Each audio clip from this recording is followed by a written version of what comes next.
All India Radio presents Morning News.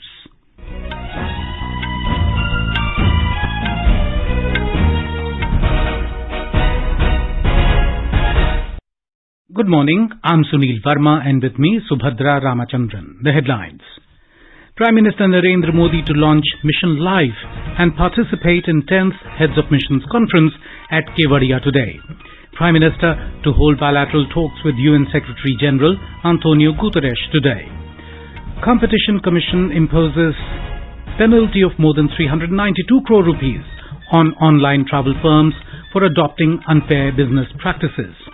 NIA arrests highly radicalized ISIS operative Basit Kalam Siddiqui in the Voice of Hind module case. Indian nationals advised against travelling to Ukraine after deteriorating security situation and recent escalation of hostilities. Delhi government fined people found to be bursting crackers in the national capital. Ramita Jindal crowned world champion in 10-meter air rifle women junior event at ISSF World Championship in Cairo. And in Denmark Open Badminton, Kidambi Shrikant to face Lu Kin Yew of Singapore, Lakshya Sen and HS Pranoy to face each other.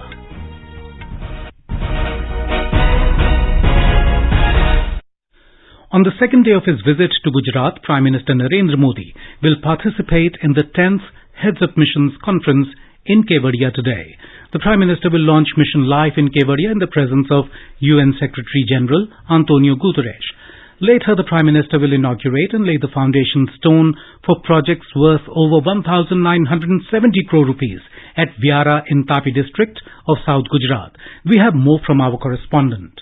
The 10th Heads of Mission Conference is being organized by the Ministry of External Affairs at Kevadia. The 3-day conference will bring together more than 100 heads of Indian missions, including ambassadors and high commissioners from all over the world. Various issues pertaining to the contemporary geopolitical and geoeconomic environment and connectivity will be discussed at the conference. Prime Minister will have a bilateral meeting with UN Secretary General Mr. Antonio Guterres at Kevadia. PM will also launch the Mission Life, that is, Lifestyle for Environment, on the occasion. Mission Life will be India-led global mass movement towards protecting and preserving the environment. Later in the day, Mr. Modi will lay the foundation stone for multiple developmental projects worth over 1,970 crore rupees at Viara in Tapi district. This includes the foundation stone laying for the improvement of the road between Saputara and Statue of Unity, along with the construction of missing links and water supply projects in Tapi and Narmada district. Aparna Khun, AR News, Ahmedabad. On the first day of his visit yesterday, the Prime Minister laid the foundation stones and dedicated to the nation projects worth over 15,670 crore rupees. The projects include the Mission Schools of Excellence at Adalaj, conceived with a total outlay of 10,000 crore rupees, projects worth around 4,260 crore rupees at Trimandir, foundation stone laying for the improvement of coastal highways along with the construction of missing links, 2 water supply projects, and construction of a godown complex for the storage of agri-products at Junagadh. At Gir Somnath, he laid the foundation stone for a fishing port at Madhwad.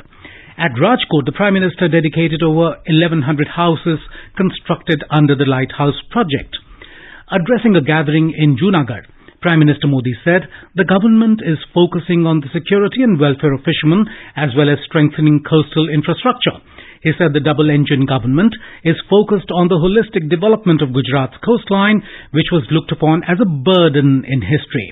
The Prime Minister said the Sagar Khedu scheme of the government, which addresses special problems to improve quality of life in coastal areas, especially fishermen population, resulted in increasing the fishing export by 7 times during the last 8 years.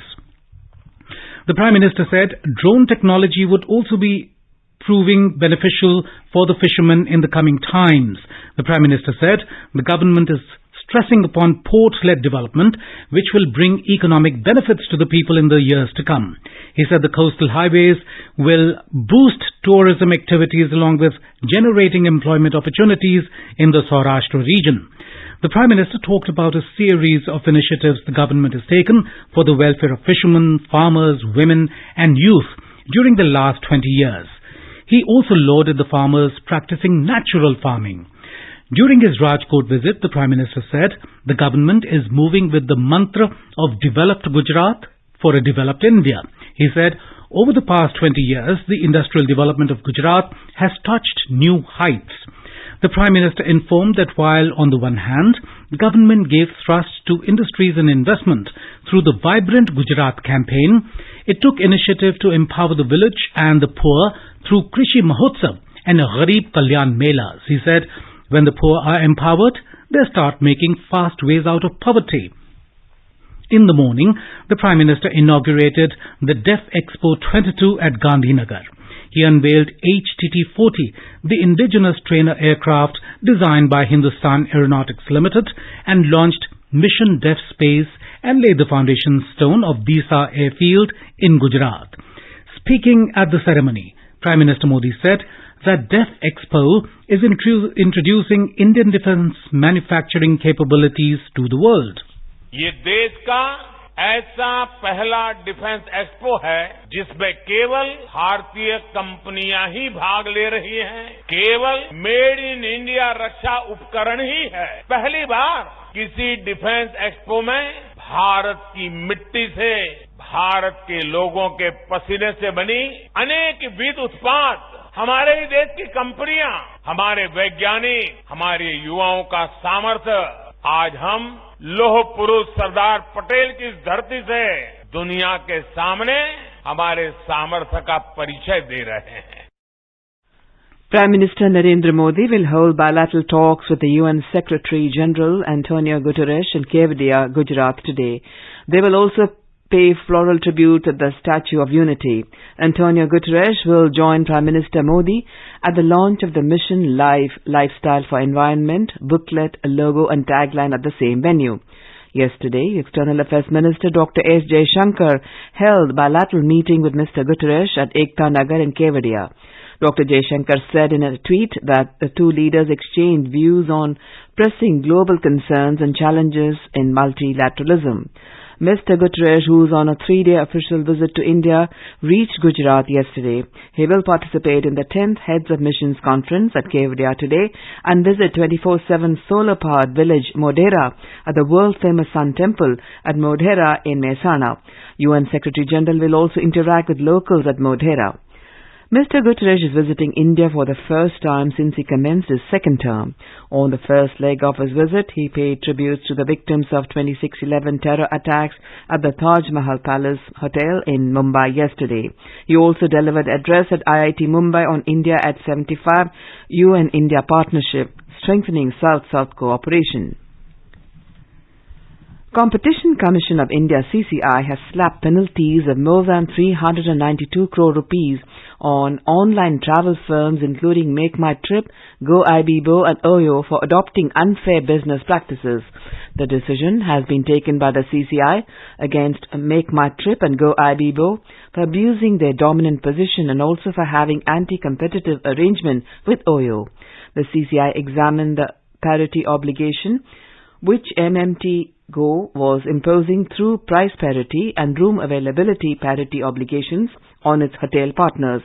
CCI found that the deep discounts and parity conditions create an ecosystem that reinforces MMT Go's dominant position in the relevant market.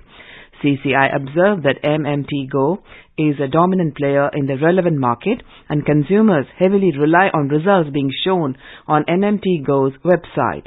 It said any misrepresentation of information on MMT Go's platform could affect the perspective of the consumer. National Investigation Agency NIA has conducted raids at 2 locations in Varanasi, Uttar Pradesh and Delhi and arrested a highly radicalized operative in ISIS Voice of Hind module case. The agency arrested Basit Kalam Siddiqui in a case related to a conspiracy by the proscribed terrorist organization ISIS. During investigations, it emerged that Siddiqui, a resident of Varanasi, was actively involved in radicalization and recruitment of radicalized youth on behalf of ISIS from India. The recruitments aimed to wage a violent jihad against the Indian state by carrying out acts of terrorist violence. A revised strategy of online propaganda was being pushed through a new online magazine, Voice of Khorasan, after NIA busted the Voice of Hind module and arrested 6 accused.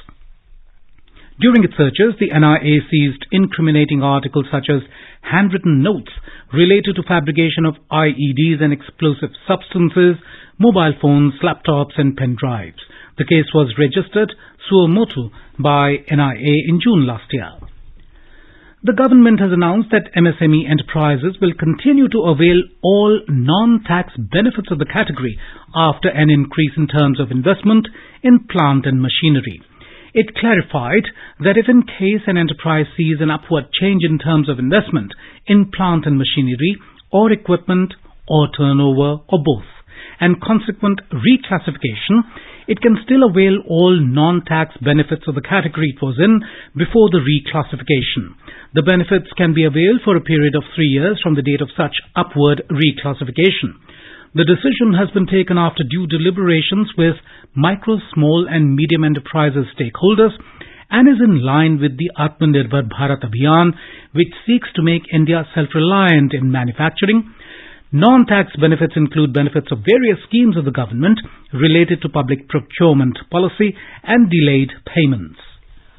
Union Minister of Education Dharmendra Pradhan has launched the draft of National Credit Framework NCRF for public consultation. The government has developed it to enable the integration of academic and vocational domains to ensure flexibility and mobility between them. The framework would be a game changer by opening numerous options for further progression of students and intermingling of school and higher education with vocational education and experiential learning. It will also enable students who have dropped out of the mainstream education to re-enter the education ecosystem. Speaking on the occasion in New Delhi yesterday, Mr. Pradhan said that National Credit Framework is a next-generation, multi-dimensional instrument under National Education Policy 2020. He said that National Credit Framework is an umbrella framework for skilling, reskilling, upskilling, accreditation and evaluation encompassing our people in educational and skilling institutions and workforce. The government will bring a new National Tourism Policy 2022 to promote tourism in the country. Addressing the National Conference on Tourist Police Scheme in New Delhi yesterday, Tourism Minister G. Kishan Reddy said that the policy will be launched before the upcoming budget session. He said the tourism sector will play a major role in making India a developed nation by 2047. Bharat के अपने आजाद के 75 वर्ष पूरा कर लिए। हमारे सामने माननीय प्रधानमंत्री नरेंद्र मोदी जी देख एजेंडा देश के जनता के सामने 2047 जब भारत 100 इयर्स का इंडिपेंडेंस डे सेलिब्रेशन करेंगे, जब भारत पूर्ण विकसित भारत के नाते हम आगे ले जाना चाहिए। पर्यटन क्षेत्र का 2047 में विकसित भारत को लक्ष्य को पूरा करने में एक महत्वपूर्ण भूमिका निभाएंगे। इस संदर्भ में पर्यटन क्षेत्र ने भारत के जीडीपी में लगभग 5.19% योगदान दिया है। Speaking on the occasion, Lok Sabha Speaker Om Birla said, India can become the best destination for tourism in the world by providing safe and secure environment to tourists. He said, India is blessed with natural resources, heritage and adventure. Our correspondent reports that the agenda of the conference is implementation of Uniform Tourist Police Scheme at pan-India level for developing tourist-specific policing. It also aims to provide safer ecosystem to the foreign and domestic tourists in and around tourist destinations. You are listening to the morning news on All India Radio. A reminder of the headlines before we move on. Prime Minister Narendra Modi to launch Mission Life and participate in 10th Heads of Missions Conference at Kevadia today. Prime Minister to hold bilateral talks with UN Secretary General Antonio Guterres today. Competition Commission imposes penalty of more than 392 crore rupees on online travel firms for adopting unfair business practices. NIA arrests highly radicalized ISIS operative Basit Kalam Siddiqui in the Voice of Hind module case. Indian nationals advise against travelling to Ukraine after deteriorating security situation and recent escalation of hostilities. Delhi government to find people found to be bursting crackers in the national capital. Ramita Jindal crowned world champion in 10-meter air rifle women junior event at ISSF World Championship in Cairo. And in Denmark Open Badminton, Kidambi Srikanth to face Loh Keen Yew of Singapore, Lakshya Sen and HS Pranoy to face each other.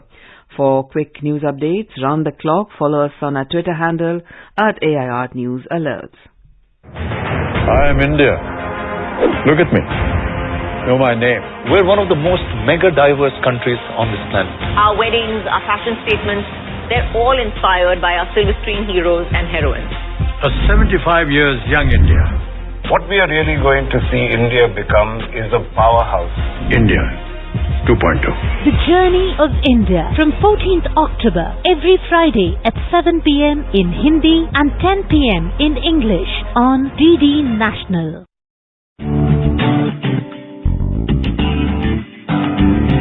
जब जुड़े लोग से लोग vote से vote बने तब लोकतंत्र का सिस्टम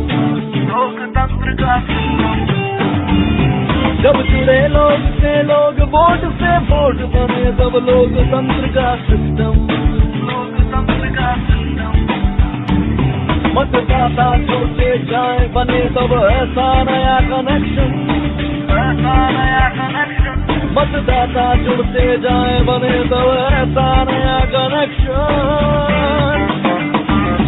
मतदाता जंक्शन हैशटैग मतदाता जंक्शन मतदाता जंक्शन हैशटैग मतदाता junction. Indian nationals have been advised against travelling to Ukraine in view of the deteriorating security situation and recent escalation of hostilities across the country. In an advisory issued by the Embassy of India in Kiev, Ukraine, Indian citizens, including students, have been advised to leave Ukraine at the earliest. The Delhi government has announced that fine will be imposed on people who are found to be bursting crackers in the national capital. Fine will also be imposed on those who are found to be involved in production, stockpiling, and online and offline selling of crackers. Last month, the Delhi government had banned production, storage, sale and usage of all types of firecrackers in order to prevent the rising pollution levels in the city. The restriction will remain in force till the 1st of January of next year. Briefing media in New Delhi yesterday, Delhi Environment Minister Gopal Rai said up to 5,000 rupees penalty and imprisonment of 3 years will be imposed under the Explosive Act on those found to be involved in production, stockpiling, online or offline selling of crackers in the capital. He added penalty of 200 rupees and 6-month imprisonment can be imposed on people for bursting crackers. Mr. Rai said more than 400 teams have been constituted for surveillance. Delhi में सर्दियों के मौसम में बढ़ते प्रदूषण को नियंत्रित करने के लिए दिल्ली के मुख्यमंत्री माननीय अरविंद केजरीवाल जी ने 15 पॉइंट विंटर एक्शन प्लान का ऐलान किया था, जिसके तहत दिवाली के अवसर पे खास तौर से हर साल ये देखा जाता है कि प्रदूषण का स्तर काफी बढ़ जाता है. उसकी जो प्रमुख वजह है कि हम सब मिल करके दिवाली दियों के साथ तो मनाते हैं, लेकिन उसमें जो पटाखे जलाते हैं वो पटाखे उस समय एक क्षणिक खुशी तो देते हैं, लेकिन उससे जो प्रदूषण बढ़ता है वो हमारे सांसों पर एक संकट की तरह से बढ़ाने लगता है. खास तौर से जो बच्चे हैं, महिलाएं हैं, बुजुर्ग हैं, उनके लिए काफी घातक होता है. इसलिए दिल्ली के अंदर इस बार भी पटाखों के उत्पादन, भंडारण, बिक्री और जलाने पर प्रतिबंध लगाया गया है. साथ ही साथ ऑनलाइन डिलीवरी पर भी दिल्ली के अंदर प्रतिबंध लगाया गया है. The minister said Delhi government will begin the Diye Jalao Patakhe Nahi campaign from tomorrow to educate and make people aware about the demerits of crackers. He said 51,000 diyas will be lit at Central Park in New Delhi under the campaign. The Commission for Air Quality Management in NCR and adjoining areas has decided to implement Stage 2 of the Graded Response Action Plan, as the air quality parameters are likely to move into the very poor category on Saturday, according to an assessment by the subcommittee of the Commission. In an effort to improve the air quality, Delhi NCR, the subcommittee has taken the call to invoke all actions from today in the entire NCR by all the agencies concerned. and an AQI between 301 to 400 is classified as very poor category. It has advised the citizens to use public transport and minimize the use of personal vehicles and avoid dust-generating construction activities. Other measures including mechanical and vacuum-based sweeping of roads on a daily basis, stopping use of diesel generators except emergent and essential services are also applicable. Prime Minister Narendra Modi will visit Kedarnath and Badrinath tomorrow. He will perform darshan and puja at Sri Kedarnath temple and also lay the foundation stone of the Kedarnath ropeway project. After that, he will visit the Adi Guru Shankaracharya Samadhi Sthal. Prime Minister will review the progress of development works along Mandakini Ashtapath and Saraswati Ashtapath. Prime Minister Narendra Modi will virtually participate in Grih Pravesham of 4,51,000 beneficiaries of Pradhan Mantri Awas Yojana Grameen at Satna in Madhya Pradesh on the 22nd of this month. The Prime Minister will address the gathering on this occasion. Over the past 75 years since independence, India's largest public service broadcaster, All India Radio, has been the proverbial storyteller for crores of people across the country. All India Radio is celebrating 75 years of freedom with the series Azad Bharat Ki Baat Akashvani ke saath. It showcases the journey of India since independence in various walks of life through the storytelling of All India Radio. In today's episode, we bring you the story of India's achievements in sports till the year 1980.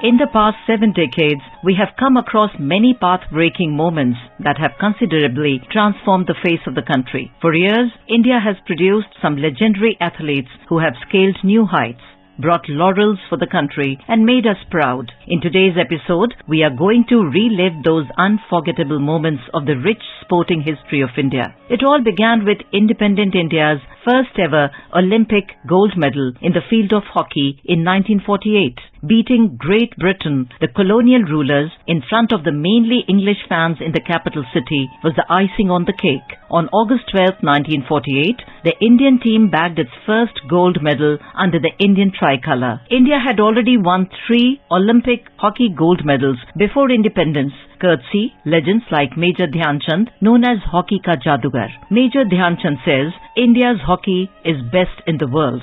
Holland के अंदर और German के अंदर जिस वक्त हम लोग practice करने के लिए जाते थे ग्राउंडों पर, उनके टेलीविजन वगैरह, फोटोग्राफ्स वगैरह, स्लो मोशन और फास्ट मोशन लेने के लिए हमारे पीछे पीछे लग जाते थे. लेकिन हम लोग खिलाड़ी थे, हमको इन बातों में जरा सा भी ख्याल नहीं होता था कि क्या है. एक फोटो मांग लेते थे, बाकी वो अपना सीक्रेट हर एक चीज लड़कों को सिखाने के लिए फेंक लेते थे.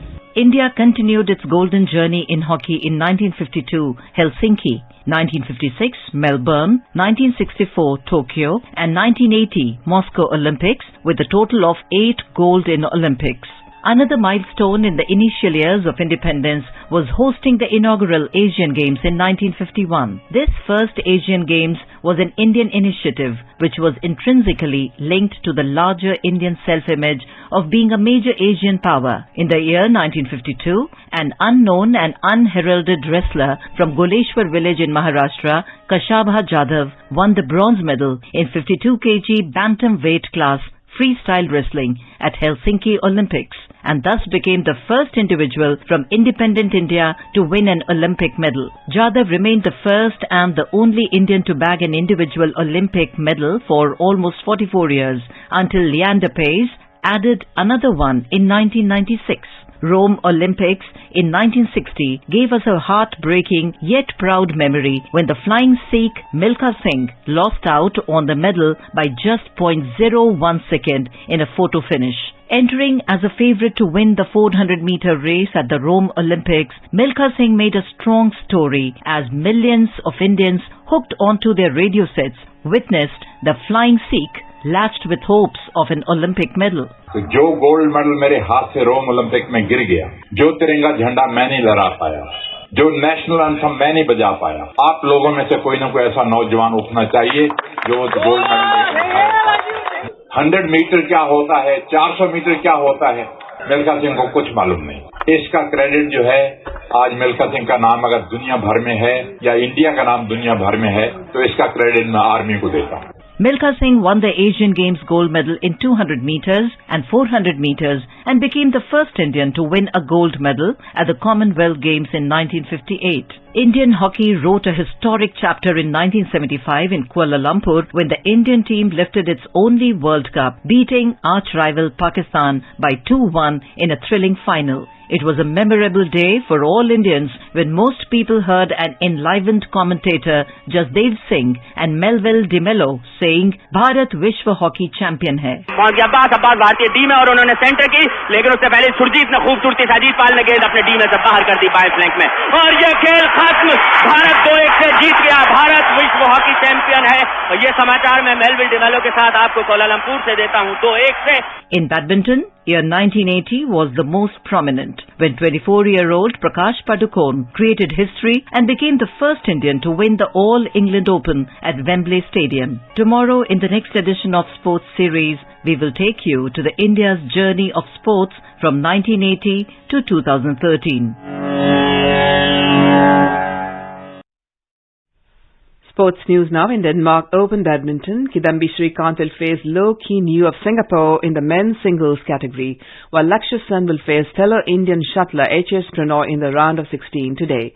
In men's doubles, the Indian duo of Satvik Sairaj, Ranki Reddy and Chirag Shetty will play against Indonesia's Muhammad Shohibul Fikri and Bagas Maulana, while in the mixed doubles category, Tanisha Crasto and Ishan Bhatnagar will face Arisa Higashino and Yuta Watanabe of Japan.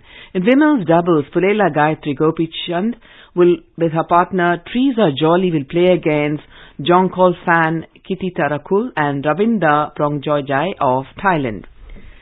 India's Ramita Jindal was crowned world champion in the 10-meter air rifle women junior event at the International Shooting Sport Federation ISSF World Championship Rifle Pistol in Cairo, Egypt yesterday. She defeated China's Ying Shen 16-12. Ramita was tied 12-12 in the gold medal clash against Ying, but finished off with two strong shots of 10.8 and 10.7 to clinch the crown in the junior version of the Olympic event. Tilotma Sen won the second medal for India at the event, a bronze after she shot 261.0 in the ranking round to finish third. On the seventh day of the competition, India's overall medal tally rose to 25, including 10 gold, 5 silver and 10 bronze medals. They are still second behind China. And now let's take a look at the weather across the country. National capital Delhi will have mainly clear sky. The temperature will hover between 18 degrees and 34 degrees Celsius. Mumbai is likely to have partly cloudy sky with 1 or 2 spells of rain or thunder showers, and Kolkata will have mainly clear sky. Chennai is expected to have thunderstorm with rain.